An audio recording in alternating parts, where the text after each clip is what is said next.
Oke, untuk Pak Bobi, jadi sesi general ini ada pertanyaan apa nih Pak yang bisa kita diskusikan? Hmm, untuk pertanyaan sih Pak, Hmm. PT-PT yang men-share lowongan kerja yang Hmm. benar-benar real itu apa ya Pak ciri-cirinya Pak ya? Wah, menarik. Soalnya ada saya juga baca, ada yang real, ada yang fake. Takutnya kalau yang fake itu dia ngambil data-data kita Pak. Oke. Itu gimana ya membedakannya Pak? Wah, menarik Pak. Bapak nanya soal loker asli, loker palsu, tapi Nah, iya Pak. pertanyaannya bagus ya. PT-PT asli itu gimana tuh bedanya dengan PT palsu? Kayak gini Pak, Hmm. Bapak harus punya prinsip gini dulu. Menemukan info lowongan kerja harus semudah menemukan info soal perusahaannya. Pegang dulu itu. Jadi menemukan info soal perusahaannya harus semudah menemukan info lokernya. Mungkin Bapak pernah ngerasa ini lokernya ada di mana-mana, tapi Hmm. nyari website perusahaannya susah, nyari sosmednya susah, tapi info lokernya ada di mana-mana. Nah, lalu siapa yang share? Nah, gitu Pak. Jadi biar nanti kita ada Iya, Pak. kepekaan itu, paham ya Pak ya? Jadi prinsip Iya. utamanya secara umum adalah menemukan info perusahaan harus semudah menemukan info lokernya. Itu yang pertama. Yang kedua, perusahaan itu pasti akan mengeluarkan info loker melalui jalur resmi.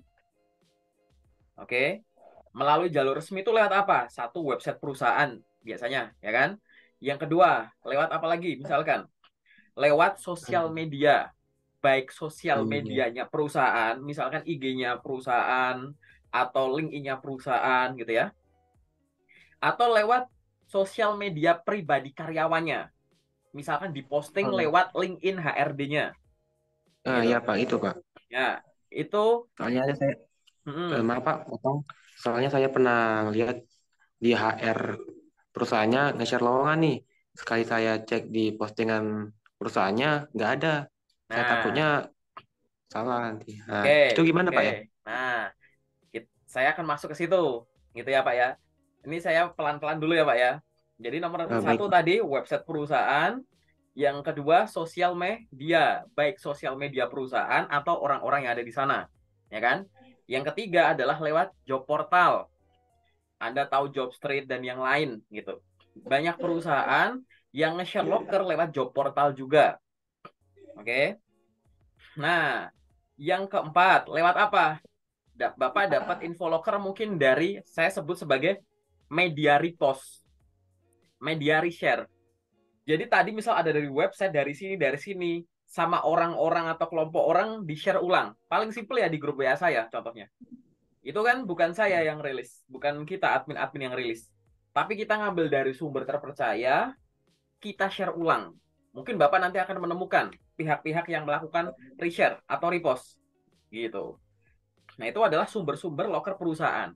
Tapi Bapak harus pahami bahwa tidak semua perusahaan pada saat mengeluarkan info lowongan kerja, itu semua medianya itu dipakai. Jadi ada perusahaan yang nge-share lokernya cuma di website. Di luar website nggak ada. Kalaupun ada, mungkin ada yang ngambil dari websitenya, di-reshare, di-repost. Ada perusahaan yang nge-share lokernya cuma lewat LinkedIn. Instagram cuma buat branding gitu. Promosi ya branding-branding gitu aja. Cuma lewat LinkedIn. Di bagian lain nggak ada. Ada perusahaan yang posting di website ada, di sosmed ada, di job portal ada, semacam itu. Jadi Bapak nggak bisa menganggap itu asli atau palsu hanya karena di sini ada, di sana nggak ada, gitu. Karena loker masing-masing perusahaan stylenya beda-beda, Pak. Kalau saya punya perusahaan lokal di kota ini, gitu kan, saya nyari orang yang berasal dari kota ini. Ngapain saya share di LinkedIn misalkan, yang seluruh Indonesia. Di kota ini biasanya nge-share lewat apa? Di snaker terdekat. Kalau enggak, bikin bannernya tempel di depan PT. Kalau enggak, tempel di kantor pos.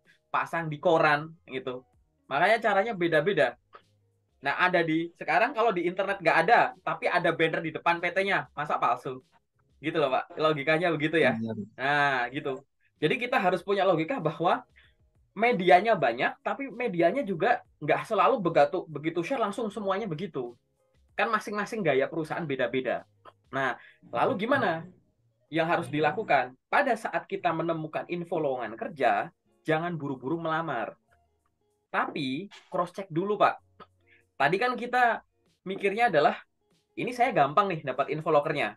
Harusnya nyari info perusahaannya gampang dong. Gitu. Di poster locker ada nama PT-nya. Iseng aja nama PT-nya cari di Google. Muncul nggak hasil pencarian berupa website, sosmed, maps, ulasan, berita, apapun itu. Ya kan? Coba cari itu di Google Maps. Begitu muncul, jangan langsung percaya. Jadi misal Bapak nyari nama PT ya, dicari di Google Maps, muncul. Scroll dulu, ada ulasan Google Maps-nya nggak? Ulasannya gimana? Kalau ulasannya baik, ya langsung percaya dulu. Coba di scroll, coba di street view. Tampilan street view-nya gimana? Terus yang di peta kan ada titik tuh, Bapak zoom. Banyak loker-loker palsu yang titiknya tuh kayak meyakinkan di kota A. Setelah di zoom ternyata titiknya di tengah jalan. Kayak gimana? Kayak gitu. Nah, gitu kan? Gitu. Sama yang kayak tadi kita diskusikan di awal. Cari lokernya itu di sini ada yang nge-share di Instagram, ada lewat Telegram, ada lewat WA, lewat sini di mana-mana. Tapi nama PT-nya kita cari di mana-mana nggak ketemu. Gimana? Apakah saya harus lamar aja? Saat Bapak belum menemukan, jadi begitu ada loker kita cross check. Saat kita cross check itu belum ketemu, saran saya itu dipisahkan dulu, di skip dulu, cari loker lain dulu.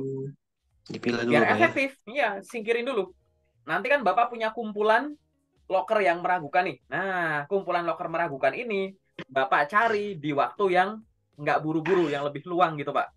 Oke? Di waktu yang lebih luang. Atau tanya sama yang tahu. Bapak misal tanya di grup loker. Mungkin Bapak pernah lihat di grup loker ada yang nanya, teman-teman ini lokernya asli atau palsu? Saya mencari kok cuma ada infonya begini, begini, begini. Begitu. Barangkali Bapak punya kenalan-kenalan atau sarana yang bisa membantu Bapak untuk cross check lokernya tadi, ya kan? Jadi harus dicek gitu ya Pak ya, semacam itu. Jadi Bapak harus cross check dulu. Jadi ini disingkirin dulu, jangan langsung tiba-tiba, wah ini namanya misalkan nama gede nih, apa nih? Nama gede perusahaan yang sering buat nipu, Pertamina, misalkan. Wah ini Pertamina pasti asli nih, wah filenya begini. Padahal loker palsu Pertamina banyak banget, gitu. Penipu-penipu itu loker-loker palsu itu biasanya dua, menggunakan nama yang tiga sih, menggunakan nama yang berasal dari perusahaan terkenal ternama gitu, atau yang nomor dua, menggunakan nama nyerempet mirip-mirip kayak perusahaan aslinya gitu. Misal ada perusahaan asli namanya PT naik turun maju, terus dia bikin namanya PT naik turun mundur gitu, padahal naik turun mundur kalau dicari nggak ada gitu Pak. Jadi nomor satu tuh ya loker palsu tuh pasti tadi pura-pura jadi perusahaan ternama, namanya kalau nggak diserempet-serempetin, atau yang nomor tiga, namanya itu malah kita nggak familiar sama sekali. Gitu. Nah, kalau nanti Bapak ragu, gimana? Kalau kondisinya Bapak ragu, singkirin dulu itu nanti. Begitu. Oke? Cari yang lain dulu. Biar waktu, tenaga, pikiran Bapak fokus untuk cari yang udah fix dulu. Oke? Ini baru menemukan loker ya Pak ya, seleksi loker. Nah, nanti saat Bapak sudah melamar kerja, misal Bapak ngirim email atau lewat Jobstreet diklik, lewat LinkedIn diklik gitu ya. Setiap lowongan yang Bapak kirim langsung direkap. Bapak punya tabel Excel boleh, Bapak pakai kertas sama ballpoint boleh. Tanggal sekian, saya ngelamar PT ini sebagai ini. Info lokernya dari sini, ngelamarnya via ini. Contoh, tanggal 10 Oktober, saya ngelamar PT Astra Internasional. Posisinya misalkan staff finance, info lokernya dari website, ngirimnya via email, keterangan, baru ngirim berkas, gitu. Bikin rekap begitu Pak, gitu. Kalau enak ya di Excel atau Google Sheet. Jadi nanti begitu ada panggilan kerja, kan kita kalau ngirim lamarannya banyak kan nggak bisa cuma ngandalin ingatan Pak, ya kan? Kita pasti cek, oh saya beneran ngelamar ke sana nggak? Nah, Bapak nggak perlu ngecekin satu-satu. Kalau kita nggak kebiasa ngerekap, wah, ini saya ngelamar ke sana nggak ya? Cek di pesan keluar. Wah, nggak ketemu. Apa LinkedIn ya? Oh, nggak ada. Ah, ribet, Pak. Tapi begitu ada panggilan, ada nama PT-nya, Bapak udah punya rekap, search di situ. Set. Ini undangan panggilan tes karena melamar di sana. Di rekap saya nggak ada. Ya udah palsu. Gitu. atau Eh, kelihatan dari bentuknya misalkan, wah ini palsu gitu. Kenapa Pak? Silakan. oh ya Pak, kalau PT yang ngirim lamaran pakai Google Form itu gimana Pak ya? Balik lagi Pak, Dia nyimpan data kita itu. lowongan menggunakan media apapun asal itu berasal dari website resmi perusahaan, sosmed resmi perusahaan, atau orang-orang yang bekerja di perusahaan itu, atau hasil reshare atau repost yang bersumber dari sini, kalau di cross check asli ya asli gitu. Tapi kalau Anda dapat Google Form dari temen, tanya dulu temennya, kamu dapat dari mana Ya itu Pak, gitu. takutnya pikir berarti kan Pak. Iya, iya. Banyak orang ketipu gara-gara itu. Misalkan anak, Mm-mm. ya kan? Orang tua itu kan taunya kan contoh nih orang tua nih. Kebanyakan kasus orang tua nih contohnya gini. Orang tua kan pengen ya bantuin anaknya nyari loker. Tapi kan mereka Iya nggak Pak. tahu cara filter loker. Nah, orang tua kadang ada yang cari di Google tuh. Lowongan PT ini gini gini gini. Nah, kita tahu itu palsu, itu enggak. Habis itu diambil linknya, share ke Hmm. kita. Nah, nih ada loker nih, silahkan Hmm. lamar gitu. Ya walaupun yang ngirimin ortu ya dicek dulu. Kan ortu kan nggak belajar loker palsu. Ortu Iya. nggak belajar LinkedIn, nggak belajar ini. Anda harus cross check. Ini kenapa saya ceritakan. Beberapa teman-teman yang kena loker palsu itu dikasih sama orang terdekat yang dikenal ada dari keluarganya. Cuman setelah saya tanya, ortumu tahu bedain loker palsu nggak? Tahu LinkedIn nggak? Gitu. Ya nggak tahu, ya sudah. Gitu loh Pak. Jadi begitu Anda dapat, jangan langsung percaya walaupun dari orang terdekat. Gitu. Oh ya Pak, baik Selalu Pak. di cross check semacam itu. Oke? Jadi antisipasinya Hmm. dua, sebelum ngelamar dan saat sesudah ngelamar ada antisipasi. Sebelum ngelamar difilter, sesudah ngelamar direkap. Oh, direkap. Gitu. Harus dijaga-jaga dari dua hal itu. Gitu. Karena Oh memang ya Pak, Pak, nggak ada media yang 100% bersih. Saya benar sebut Pak. LinkedIn. Di LinkedIn loker palsu ada, job portal Mm-mm. ada, apalagi cuma sosmed kayak ada loker Facebook lah, loker di Instagram lah. Beberapa perusahaan ada akun penipunya itu malah followernya lebih banyak daripada akun aslinya di Instagram, contohnya gitu. Yang mungkin saya nggak tahu Bapak pernah tahu, saya nggak perlu sebut lah ya, saya bahas di grup gitu. Jadi itu Oh ya. contohnya semacam itu Pak, gitu. Jadi antisipasinya itu. Basicnya itu adalah nemuin info perusahaannya harus mudah info lokernya. Jangan langsung percaya, cari sumber dari empat tadi. Website perusahaan, sosmed perusahaan, orang yang bekerja di sana, atau Hmm. sumber share repost yang kalau ditelusurin mengarah ke tiga ini. Kalau enggak, ya enggak. Gitu. Ini di sini Gitu Pak ya. konteksnya, ya. Ini konteksnya di sini, kalau misalkan Bapak nanya, lah kalau lisan gimana Pak? Dari orang yang kerja di sana. Ya jelas asli lah. Ya kan? Gitu. Dengan referensi kayak gitu. Cuman ini kan yang sifatnya mandiri, Bapak nyari-nyari atau dapat gitu kan. Gitu. Nah, itu cara Betul. antisipasinya gitu. Karena memang data itu bisa disalahgunakan dengan berbagai cara gitu. Mau disalahgunakan gimana gimana ya terserahnya yang itu. Kayak begitu. Ya kan? Yang penting kita bukan masalah wah nanti data saya itu gimana gini. Sejak awal aja antisipasinya aja, Pak. Dan memang kita tuh di SMA nggak diajarin, di kuliah nggak diajarin. Bapak diajarin cara milih loker asli palsu di kuliah gitu. Enggak kan ya? Enggak ada. Nah, Enggak sama. ada. Iya, saya juga enggak. Di SMA sama guru BK diajarin enggak kan? Sama gitu. Makanya tadi, ini benar-benar kompetisi untuk nyari loker sambil nyari info. Nyari info itu tidak hanya jago nyari info loker yang cocok, tapi nyari info loker yang asli. Gitu, Pak. Oke ya, Pak Bobi ya. Mungkin ada tambahan Iya boleh, Pak. atau kalau ada pertanyaan lain boleh. Oh ya Pak, saya kan ada nguling ini.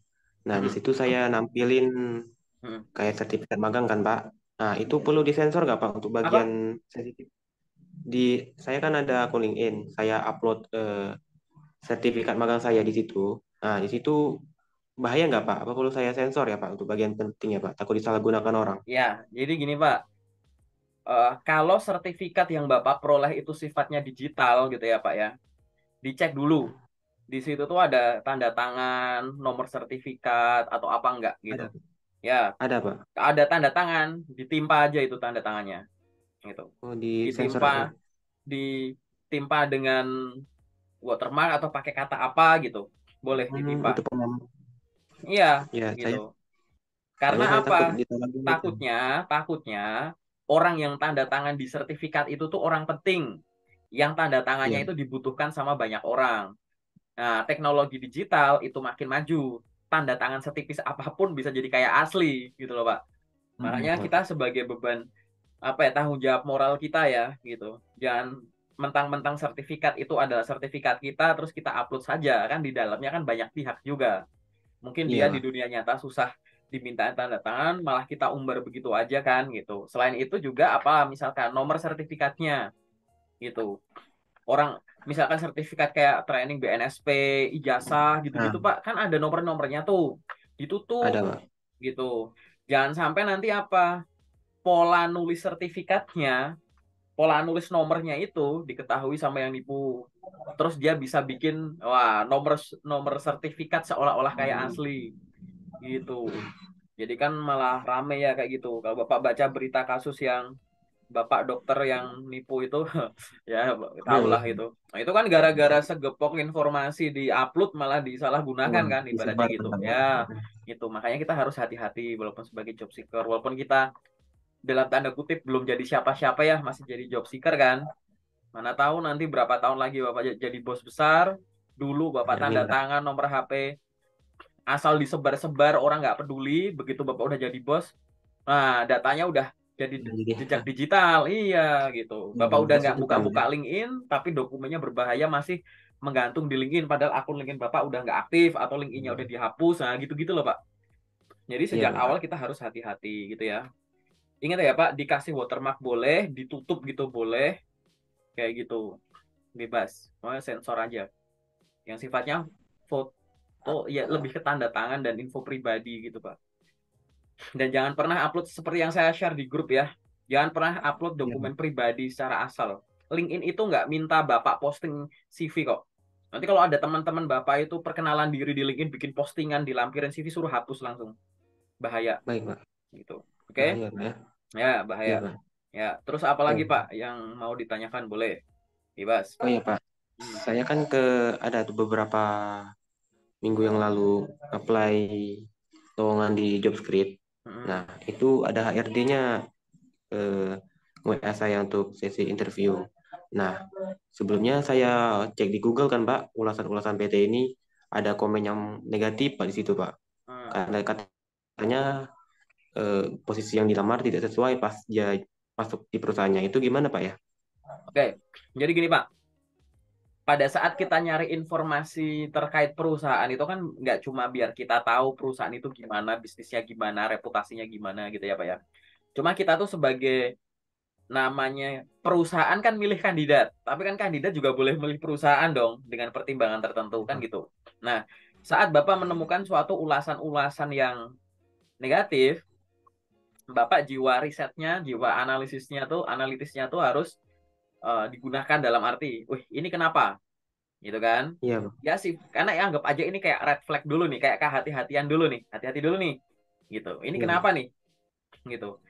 Banyak nggak yang ngasih ulasan itu? Kapan dia bikin ulasan itu? Berapa sering gini gitu?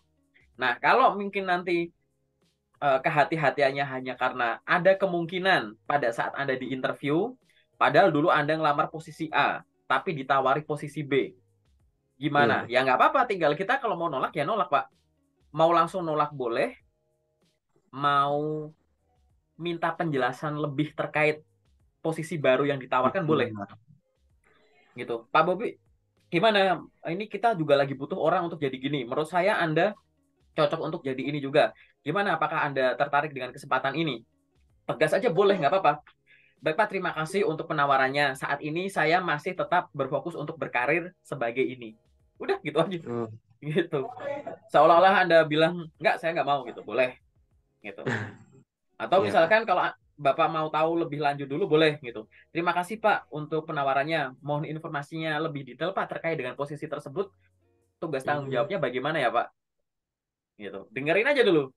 Gini-gini. Kalau Anda tetap masih nggak yakin ya balik lagi. Baik Pak, terima kasih. Setelah saya pertimbangkan saat ini saya masih tetap berfokus untuk di posisi ini. Nggak apa-apa bilang gitu. Oh, Gitu. berarti tergantung Apakah pribadi sendiri, Pak. iya dong gitu.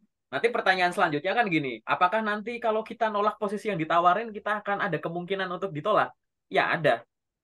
Orang Anda nggak perlu ditawari posisi itu aja, ada kemungkinan lolos atau enggak kan? Gitu. Lah kenapa kalau Iya, nego gini aja nggak berani, ya kan? Emang kalau nggak ada penawaran di posisi lain, Anda juga langsung lolos kan? Enggak. Tetap aja kemungkinannya 50% lanjut, 50% enggak, gitu kan? Ambil aja resiko dengan tegas, gitu. baik Pak. Cuman tadi ya, ini kan hanya dari sisi jadi notice kayak gini red flag kayak begitu tuh kayak gara-gara ini bukan sampai red flag sih cuma kehati-hatian aja bahwa ada loh Iya, kemungkinan semacam itu. Yang lebih parah ya red flag mungkin banyak gitu. Ada yang bikin komen, wah ini orangnya begini, wah bosnya begini, PT-nya begini, suruh standby 24 jam, gajinya begini, ini gini. Jangan langsung percaya dulu, ya kan? Kita sebagai seorang akademisi riset dulu. Karena kan ibaratnya yang berlaku bagi dia belum tentu berlaku bagi saya, gitu. Dan yang ditulis itu mungkin kebenaran, mungkin bukan, gitu. Makanya kita harus sebagai orang yang udah biasa analisis ya, selama menempuh perkuliahan itu kan kita nama juga mahasiswa, ada kata mahanya. Tunjukkan iya kenapa Anda Pak. disebut maha, gitu. Bedanya sama siswa apa? Ya tadi, jangan langsung, pokoknya apapun jangan langsung percaya, gitu. Pekaan kita itu. Nah, banyak teman-teman selama kuliah orangnya peka sensitif, setelah lulus hilang kepekaannya. Ya, jangan sampai. Gitu ya. Oke, Pak Bobi. Baik Oke, Pak. ada pertanyaan apa lagi? Silahkan. Boleh. Hmm. Kalau masih ada. Kalau nggak ada ya nggak ada ya Pak ya. Gitu. Oh ya Pak, boleh review CV saya nggak Pak? Saya mau lihat Oke, apa-apa saja yang kurangnya. oke. Berarti kita masuk ke sesi detail aja ya Pak ya. Iya Pak. Oke, bentar.